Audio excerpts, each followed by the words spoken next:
హరే కృష్ణ. శ్రీమద్ భగవద్గీత సాంఖ్యయోగం 2వ అధ్యాయం 71వ శ్లోకం.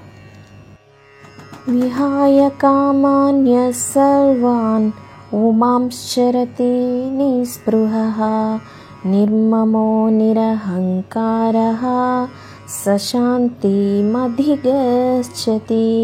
మరొకసారి. విహాయ కామాన్య సర్వాన్ ఉమాంశ్చరతి నిస్పృహః నిర్మమో నిరహంకారః సశాంతిమధిగచ్చతి. భావం: ఎవరైతే అన్ని ప్రాపంచిక కోరికలను త్యజించి అత్యాశ లేకుండా, నేను నాది అన్న భావన లేకుండా అహంకార రహితంగా ఉంటాడో అలాంటి వానికి పరిపూర్ణమైన ప్రశాంతత లభిస్తుంది. వివరణ: శాంతి పొందాలంటే కావలసిన అర్హతలను మరలా చెబుతున్నారు భగవాన్.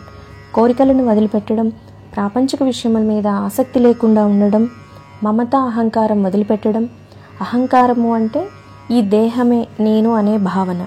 ఈ దేహంతో నేను సుఖాలు అనుభవిస్తాను, అనుభవించడానికి నాకు సుఖాలు కావాలి అనే భావన కలిగి ఉండటం. ఆ భావనే అహంకారం. దానిని వదిలిపెట్టాలి.